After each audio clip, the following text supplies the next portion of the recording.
A federal judge in Kentucky struck down expanded Title IX rules this week brought by the Biden administration. The regulation widened Title IX, a 1972 law forbidding discrimination based on sex in education, to also prevent discrimination based on gender identity or sexual orientation.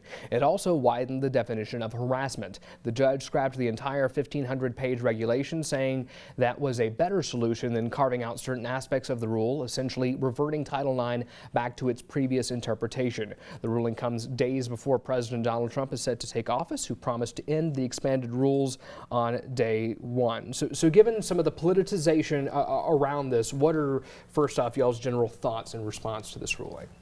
Well, I talked too long the last segment, so I'm going to be brief. Bodie, gender identity, a sexual orientation, in my opinion, is sex. And I don't know why we have these people out here who want to continue to vilify the LGBTQ community. I mean, Bodie, if you love someone, to me it doesn't matter, what your gender is. If you feel like you identify with someone else, you should be allowed to do so. I just strongly disagree with Judge Reed's ruling. I think President Biden was right. Title IX does include gender identity and sexual orientation. It says sex. Those are sexual identification terms. Senator Bledsoe, your thoughts? I just respectfully disagree that sex and gender identity are the same things. I believe them to be very different. And I played soccer for Lafayette growing up in high school. My son plays soccer. There's a reason that we have Title IX to begin with, which is that the integrity of women's sports in particular should be protected.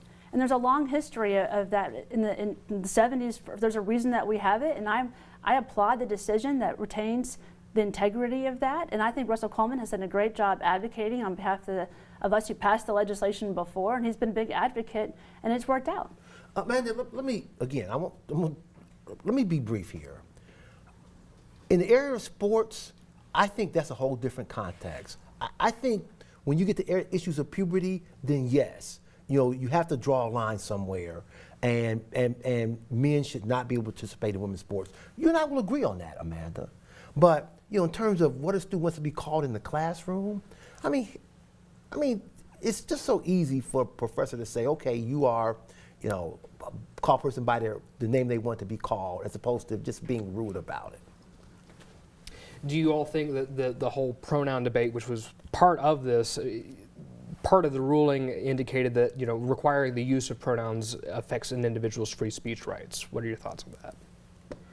I think we want to show people respect. And when someone tells me they want to be called by a certain name or a certain pronoun, I give that person that respect because I value them as a human.